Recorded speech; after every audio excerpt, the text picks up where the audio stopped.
Buenos días a los que ya entraron. Vayan por favor poniendo su asistencia. En un momento comenzamos. Estoy dándole admisión a sus compañeros.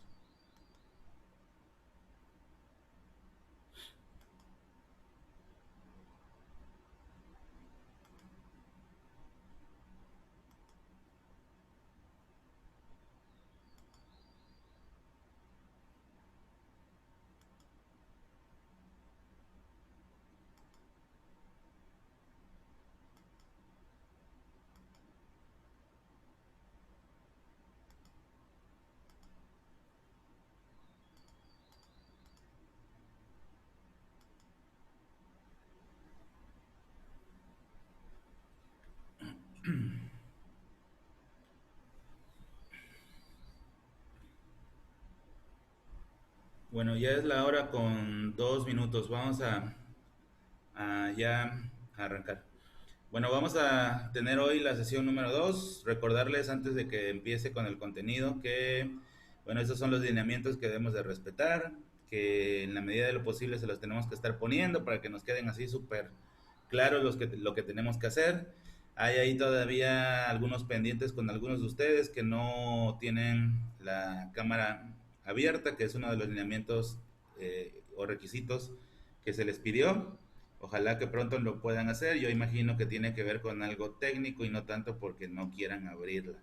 Entonces, bueno, cuidado con eso. Los coordinadores ahí les estarán diciendo, eh, como es un modelo así, también tiene pues normas, reglamento, y pues de alguna u otra manera están infringiendo las reglas al no abrir la cámara. Igual cuando abrimos el micrófono, no sé si les ha pasado, yo configuro todo para que no pase nada, pero pues igual luego el micrófono interrumpe la clase de alguno de ustedes, la clase está grabando, hay algunos que subimos las clases a una plataforma. Por cierto, no apareció el video de ayer en YouTube porque a las 3 de la tarde, no, a partir de las 3 de la tarde no tuve luz acá en la unidad habitacional donde vivimos su casa, no tuvimos luz y regresó hasta en la noche y ya no pudimos conectarnos y además ya era muy tarde para empezar a subir los videos a YouTube.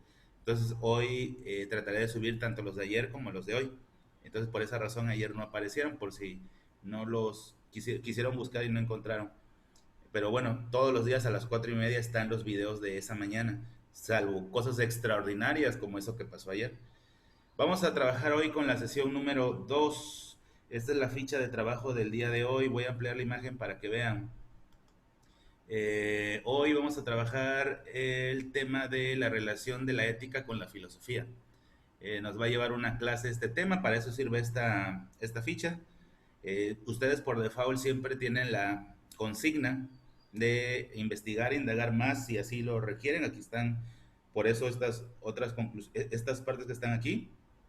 Dentro de muy poco ya va a estar habilitada la plataforma con todos los elementos, con todos los enlaces, cargado con el objetivo y todo lo demás, ya a ciencia cierta con los datos que apenas nos dieron a conocer. De hecho, se los voy a mostrar. En la semana pasada les hice el encuadre, pero apenas casi el lunes o el domingo nos dieron el calendario oficial de la Dirección General de Bachillerato. Apenas salió. Y bueno, ahí ya vienen fechas de exámenes, vienen periodos de vacaciones, días donde no va a haber clases por suspensión, que en un momento se los comentaré. Entonces, bueno, esto es lo que haremos como parte de la sesión número 2. Esta es la ficha para ello. El encuadre. Vean que yo les había ya mostrado el encuadre hasta esta parte de aquí arriba. Por eso es que no tenía yo tanta prisa con que el encuadre ya se imprimiera y ya se pudiera firmar por sus papás y subir a Drive como si fuera una actividad. Sí se va a hacer, pero vamos a tener toda esta semana, a partir del lunes de la siguiente semana, ya va a haber una carpeta que diga encuadres y ahí van a subir el encuadre que ya imprimieron en su casa, los firmó el papá, le toman fotografía, lo convierten a PDF y lo suben, ya con la firma de sus papás o del tutor. Vean lo diferente que hay en el encuadre que yo les di la semana pasada cuando no teníamos estos datos y ya se los puedo dar. Ya tenemos periodos de exámenes. El primer periodo de examen o el primer parcial termina el 19 y ahí empieza la evaluación, el periodo de exámenes entre el 19 y el 30 de octubre. Es la primera evaluación. Ya sea que se aplique examen o se aplique alguna actividad similar al examen, va a depender de los maestros. Y también se hace el conteo de las evidencias con tareas hasta el día anterior, es decir, si el día anterior fue, no sé, viernes 16, hasta ese día contamos el número de sesiones. Yo calculo que van a ser unas 16, unas 18, porque también hay días de interrupción de clases. Bien pronto, el 16 de septiembre es uno, pero no sé si es el 16 porque me parece que hay corrimiento, ya saben que lo corren al próximo fin de semana. También hay suspensión el 2 de noviembre y el 20 de noviembre. Igual creo que hay corrimientos. El corrimiento ya saben, ¿no? Si el 20 de noviembre cae martes, lo corren al lunes para hacer un fin de semana largo. Entonces, al parecer hay 3 interrupciones. El periodo vacacional también ya está, ahorita se los voy a mostrar. El segundo periodo de exámenes es a partir del 23 de noviembre y hasta el 4 de diciembre. Y por último, la evaluación final. Acuérdense ustedes que vienen de secundaria, acá en bachillerato nada más hay 3 periodos.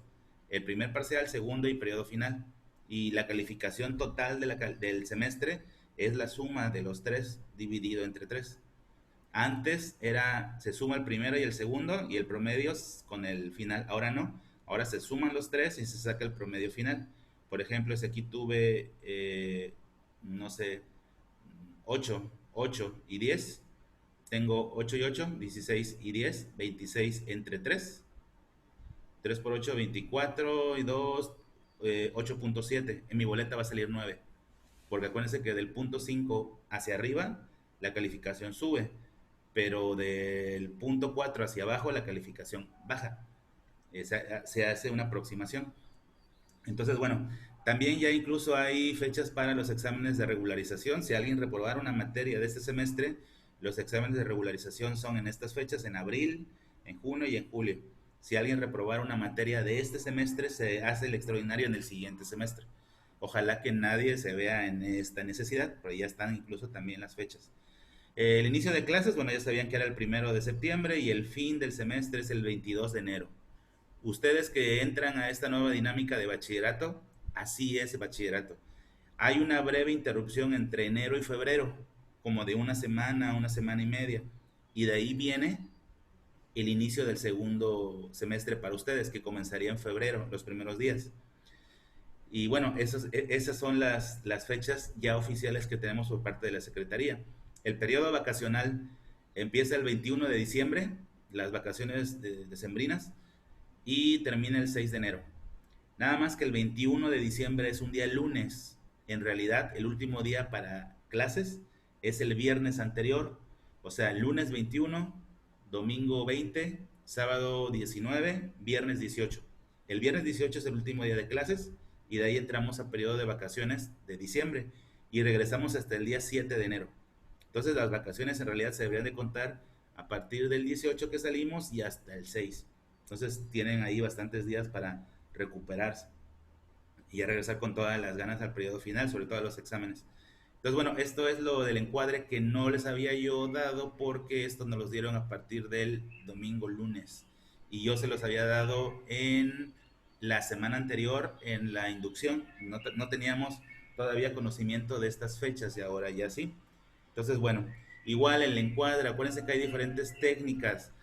No es urgente porque yo los voy a pedir firmado por los papás hasta la próxima semana.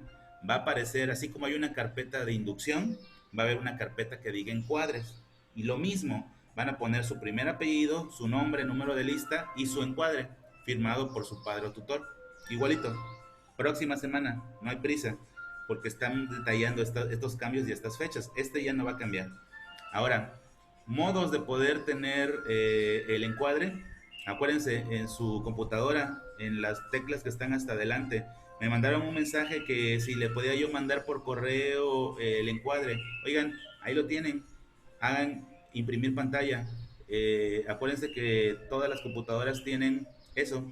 Nada más que si van a imprimir pantalla y si tienen abierto el mosaico del video, de las imágenes que aparecen a la derecha, minimícenlo para que no salgamos ahí. Le dan imprimir pantalla y se va a guardar en descargas o en documentos. Y ahí ya luego pueden recortar el documento a que quede exactamente en el margen. Y ya está. De todos modos va a estar en la carpeta que dice encuadres para que de ahí lo puedan recuperar. Voy a abrir una carpeta que se llama encuadres y lo único que va a haber ahí adentro por el momento va a ser el encuadre original. De ahí lo van a tomar De ahí se lo van a dar a sus papás impreso a que lo firma. Igual lo escanean, le toman fotografía, lo convierten a PDF y lo suben como si fuera una evidencia más. Y se cuenta también como firma, es decir, también es parte de ese 40% de Drive. Entonces, bueno, acuérdense, la opción de imprimir pantalla, ya la voy a quitar por si alguien lo está haciendo. Están las teclas de hasta adelante. Si lo están viendo a través del celular, es captura de pantalla o a través de una tablet o un iPad. O si no, desde la computadora imprimir pantalla. ¿Sí? Ya lo voy a cambiar. Ahora, ya hablando específicamente de la clase, en esto nos vamos a concentrar el día de hoy. ¿Cómo quiero que ustedes lo hagan? Esto es mi esquema de clase. ¿Se acuerdan que todos los días les digo que voy a poner el esquema de clase? Pero está sin desarrollar. No basta con que en Drive suban esto. A mí no me sirve esto. Esto es lo mío. Yo a partir de aquí es que expongo el tema. Tienen que abrirlo. Es decir, cuando yo hable de cada uno de esos 6 personajes, ustedes toman la nota pertinente de cada uno de los 6. Lo pueden hacer en forma de cuadro sinóptico, lo pueden hacer en forma de esquema. Vean la pantalla. ¿Cuál es el tema principal? La relación de la ética con la filosofía. ¿Cuáles son los subtemas? El subtema que está en color verde puede ser Sócrates, el que está en color naranja puede ser Platón, el que está en color rojo puede ser Aristóteles, el que está nuevamente en el color verde puede ser Heródoto, y así nos vamos, son 6. Ustedes pueden hacerlo en forma de cuadro sinóptico, y lo digo porque es lo más fácil, ¿verdad? Pero bueno, ustedes sabrán cómo quieren hacerlo. Entonces voy a empezar a explicar cada uno de los 6 en el tema relación de la ética con la filosofía. Ya en su libreta deben de tener en el margen superior izquierdo sesión 2 inmediatamente el título del tema del día de hoy, que es relación de la ética con la filosofía. Y de ahí tomar notas de estos 6 puntos. ¿Estamos? Oigan, así como que me siento que estoy dando demasiadas instrucciones, pero es que ustedes son de primero, son las primeras veces. En lo sucesivo, pues yo ya me voy a arrancar, ¿no? Y ustedes sabrán lo que tienen que hacer. Solamente en estas primeras ocasiones es que les digo así a detalle prácticamente lo que tienen que hacer. Ya en lo sucesivo van a manejar ustedes todo, no vas a imprimir pantalla, la clásica de, profe, ¿me puede regresar la diapositiva? Ya tienen la opción de imprimir pantalla. Entonces, bueno, no sé, les doy unos segundos para que puedan hacer, poner los 6 puntitos y ya me arranco y empiezo, ¿sale?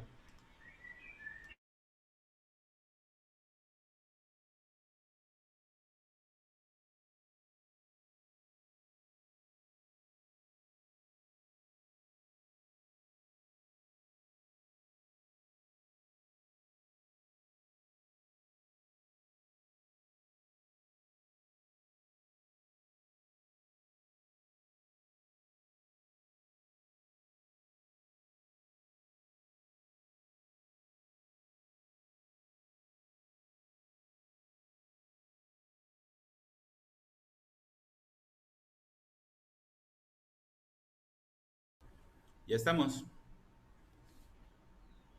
Bueno, empecemos con, acuérdense que lo más fácil es cuadro sinóptico, pero si no, un esquemita como este que está aquí. Otra técnica que pueden hacer, si estuviéramos en el salón de clases, yo les recomendaría que lo hicieran así.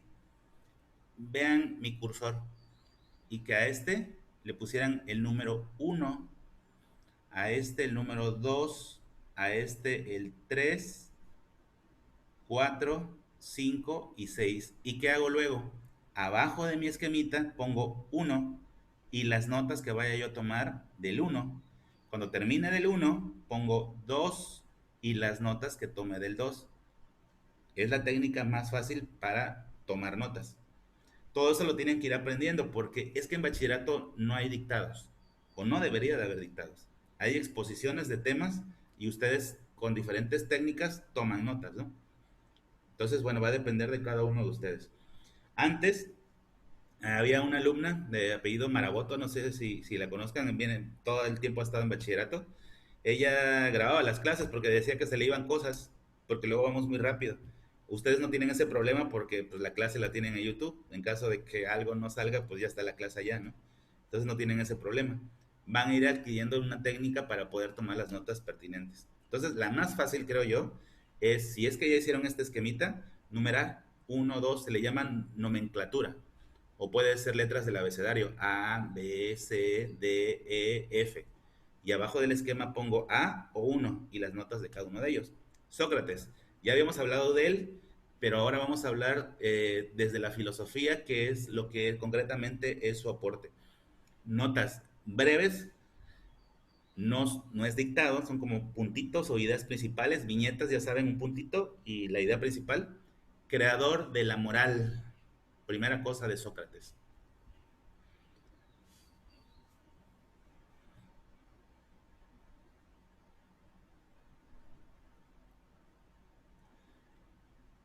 Sócrates, que es el creador de la moral, acuérdense que habíamos mencionado en la sesión 1 que él es el primero en analizar al hombre en la parte no tangible, quedamos que en la parte que mental, pero no le llamaban mental, tampoco le llamaban psique.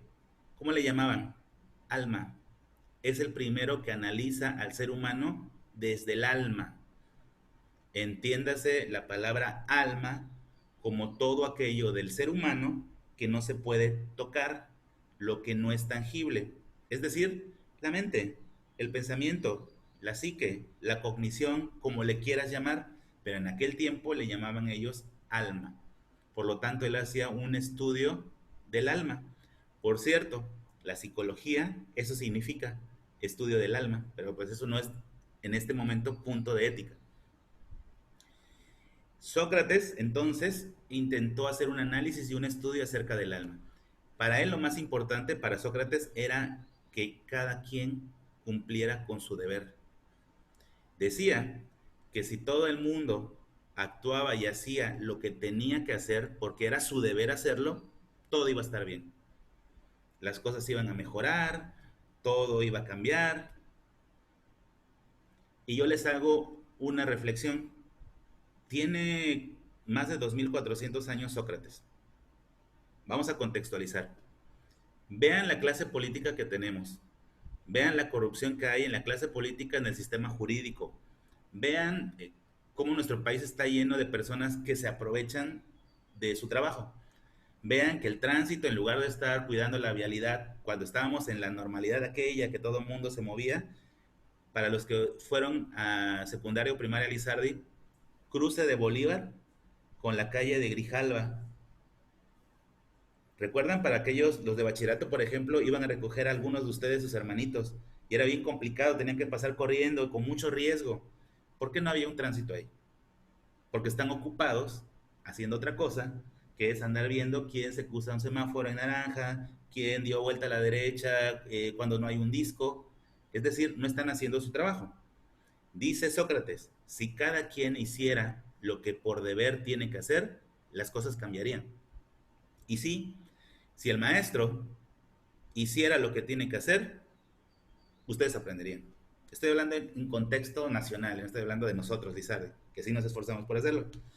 Si el tránsito hiciera lo que tiene que hacer, si el político hiciera lo que tiene que hacer, si la autoridad de salud hiciera lo que tiene que hacer, lo que es su deber, las cosas cambiarían rápido. Es más, hace poco, en una cumbre internacional, un ministro francés, no, finlandés, dijo, el mundo de América Latina es un mundo sumido en la desgracia, pero yo les tengo una solución. Si mañana cada uno de ustedes se levanta y cada quien hace lo que tiene que hacer, su país cambia a partir del día siguiente. Y sí, si el estudiante hiciera lo que tiene que hacer, si el abogado hiciera lo que tiene que hacer, si el médico hiciera lo que tiene que hacer, si cada quien hiciera lo que por deber le corresponde, las cosas cambiarían rápido. Entonces, esa es la propuesta de Sócrates, el deber. De hecho, no sé si sepan cómo murió Sócrates, pero él le gustaba educar en las ágoras. Ágora significa plaza pública. Por eso, para los que han ido a Jalapa, hay un letrerito que en cada parque que dice Ágora fulana de tal. Es una plaza pública. Como no había micrófonos, como no había bocinas, se tenía que subir a un estrado y con la pura voz, alzando la voz, daba discursos. Y muchos jóvenes se acercaban porque les gustaba lo que les decían. Pero como decía cosas que al gobierno no le convenía, porque estaba despertando la mente de las personas, el Estado griego lo condenó a pena capital, a pena de muerte. Lo condenó a beber la cicuta. Cicuta con C es el veneno de una raíz, es un veneno natural. Y murió así. Provoca convulsiones, provoca que el sistema respiratorio se frene y por lo tanto hay un paro cardíaco. Saben que un día anterior de su ejecución, sus discípulos y sus alumnos más allegados entraron a su celda y le dijeron: maestro, hemos preparado tu escape, vámonos.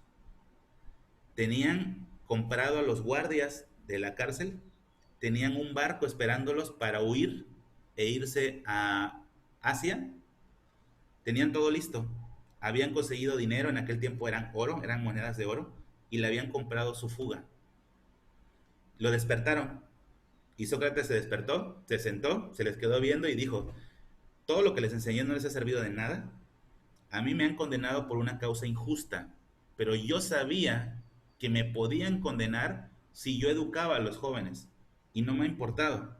Estuve dispuesto siempre a pagar por mis actos.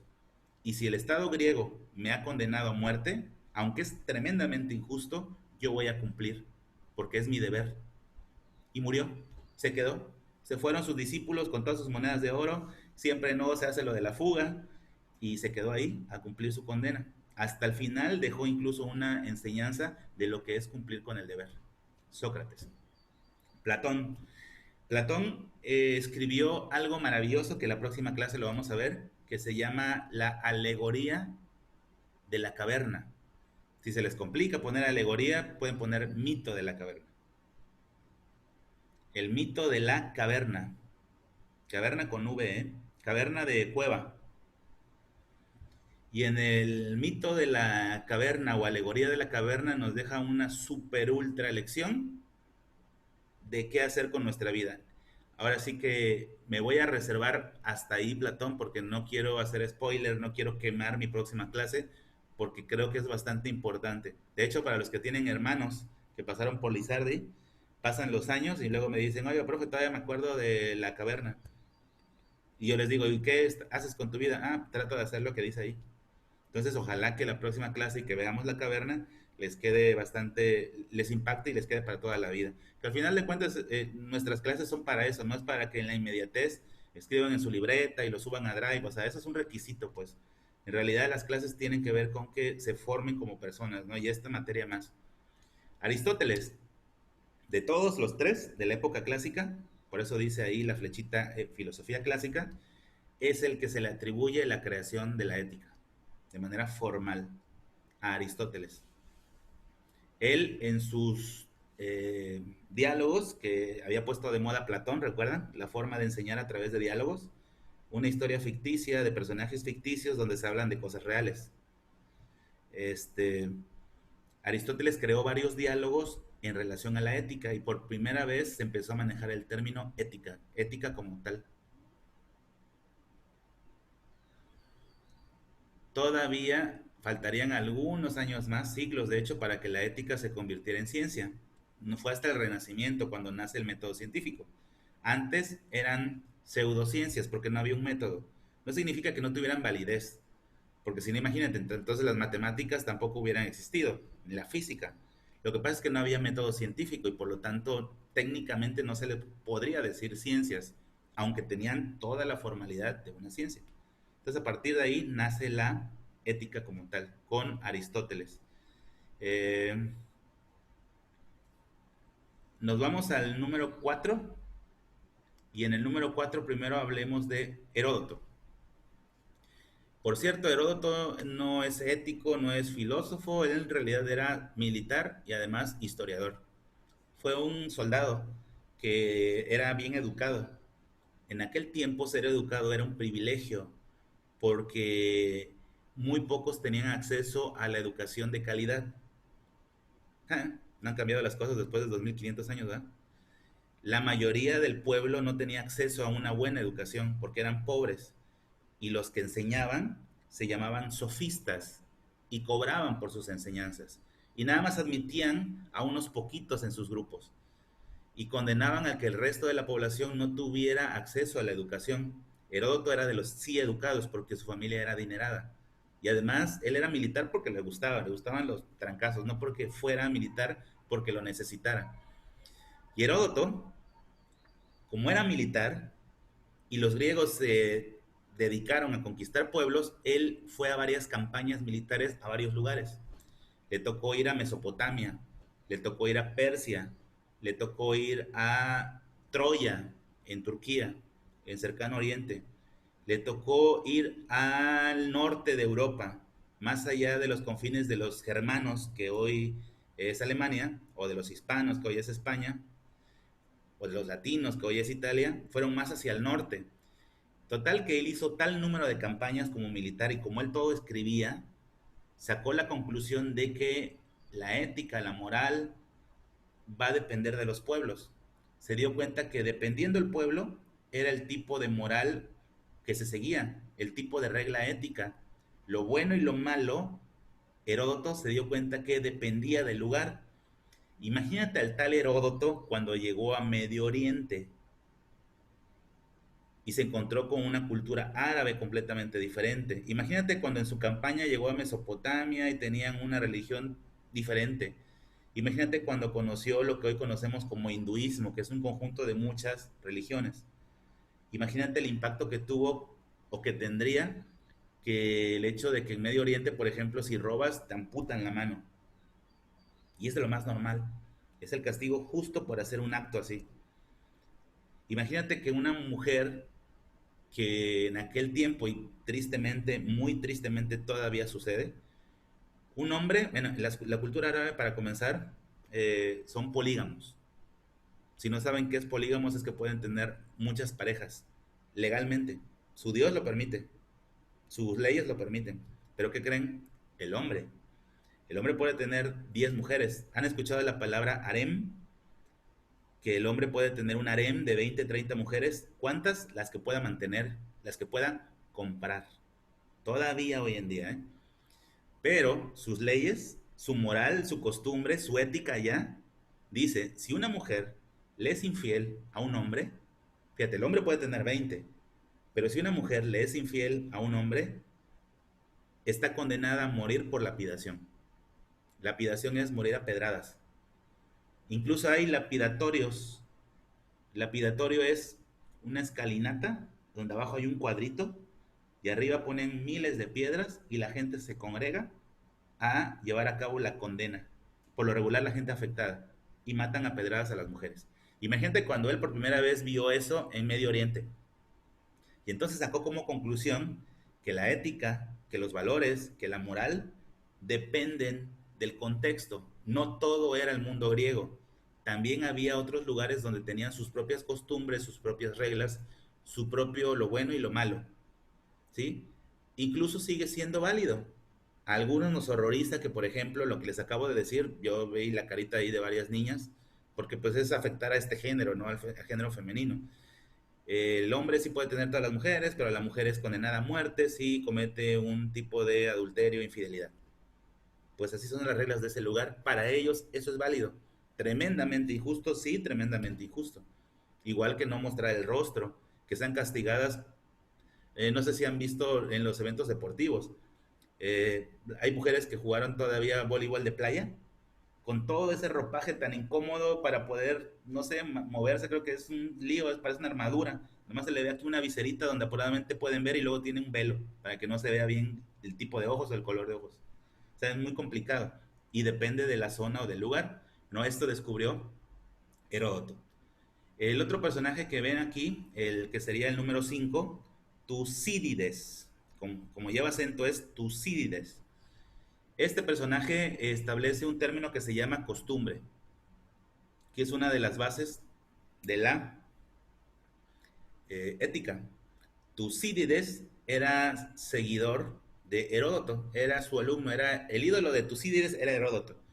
Y él llevó más allá los estudios de Heródoto. Estableció el término costumbre. Costumbre significa que hay validez entre lo bueno y lo malo dependiendo de la aceptación de las personas en un lugar y en una época determinada. Contexto cercano, Hasta hace muy poco en el mundo occidental, las mujeres usaban vestidos que por lo regular estaban debajo de la rodilla, pero la costumbre cambió. Las reglas entre lo aceptable o no aceptable cambiaron, de tal suerte que hoy no es nada raro que una mujer use una falda a la altura o arriba de la rodilla. Antes era vulgar, era escandalizante, era salir hacia la calle y la gente se les quedaba viendo, ¿no? Como que, oye, ¿qué pasa con esto? Y las cosas han cambiado. Entonces, las reglas que rigen la convivencia social dependen de la costumbre, dependen de lo que la gente considere que es válido o no. Y esto lo hizo Tucídides. Las reglas dependen de las costumbres y las costumbres son cambiantes. Imagínense, logran verme ahí en la cámara, vean lo que voy a hacer. Esto, que es simplemente una taza de café. Vean, esto en el mundo del Islam, en el mundo árabe, en el mundo del radicalismo del Islam, es prohibidísimo. O sea, porque el café ellos no lo pueden tomar. Digo, sí pueden meterse ahí sus drogas con sus pipas esas gigantescas, pero pues el café para ellos es malo, ¿no? Es la costumbre de aquel lugar. Y no significa que sea algo malo o bueno, es que son las costumbres que establece un determinado pueblo. Me quedé en un comentario diciéndoles la clase anterior que qué pasaría si estamos, imagínenselo, si no, no funciona. Estamos en un salón de clases, salón real, ¿eh? Como eran las clases antes de todo esto. Y de repente a mí no me conocen, nunca me han visto, a lo mejor han oído por parte de sus hermanos quién soy. Y de repente abro la puerta y entra el maestro, en este caso ustedes de ética, Fabián. Y lo primero que ven cuando entro, ven que entro en unas sandalias y que entro en un short, en una camisa sisada y que entro con lentes y que entro con una toalla aquí colgada. En ese momento eso se convierte en algo inmoral, pero no porque sea malo, es que simplemente en un salón de clases, un maestro entrando a dar clases, nuestra costumbre es que eso no sea así, pero no significa que sea malo o bueno. Pero si a mí me ven así igual en un balneario y a lo mejor se cruzan conmigo y van con sus papás y adiós maestro, adiós, ahí no está mal. Ahí es normal que el maestro ande en chanclas, en short, en camiseta, que traiga un bronceador, lentes oscuros y todo eso. Entonces, la costumbre y la moral están relacionadas y va a depender de la época y del lugar. En este lugar no es válido, pero en este otro lugar sí. Por ejemplo, el hecho de que alguien en este mismo contexto del salón de clases se abre la puerta y no se ve quién es y entra un pequeñito ahí de 2 años y entra completamente desnudo. Nos va a dar risa, pero no nos vamos a horrorizar porque él no tiene conciencia de que eso es malo o bueno. Es que nosotros, a esa edad, no es mala la desnudez. Pero si ese niño o niña tuviera 15 años y entra igual, es todo lo contrario. Ahí sí es inmoral. Vean, a esta edad sí es válido, pero a esta otra edad no. En este lugar sí es válido, pero en este otro lugar no. Entonces la moral y la costumbre va a depender del contexto, de la época y el lugar. El último de ellos, Diógenes. Este Diógenes, eh, un personaje, exactamente eso, un personaje. Diógenes era un filósofo totalmente desprendido de las cosas materiales. Él llegó de hecho a vivir dentro de un barril destrozado. Es el Chavo del Ocho para los griegos, para que me entiendan. Él era rico, tenía propiedades, tenía viñedos. Acuérdense que todos los griegos tenían viñedos y hacían su propio vino, las familias adineradas. Y él vivía echado, acostado, en un barril que estaba roto, que hacía las veces como de sillón, y ahí él se recostaba. Y además lo ponía a orillas de un río, para que sus pies estuvieran colgando, mojándose en el agua, mientras él estaba acostado en el barril tomando sol. Él decía que el hombre debe de guiarse por cosas no materiales, pero llegó al extremo. Despreciaba completamente el materialismo. Cuando tenía sed, agarraba una hoja de un árbol, la hacía en forma así, para poder captar el agua y de ahí bebía. Comía con las manos, comía sin platos. Llegó al extremo. Y acuérdense que todos los extremos son malos. Diógenes respecto a la ética. Dice que nosotros debemos de juzgar no por la esencia, no por lo material, sino hay que valorar las cosas por el valor que tienen en sí mismas. La vida es la que tiene un valor en sí mismo y debe de ser desapegado de los bienes materiales.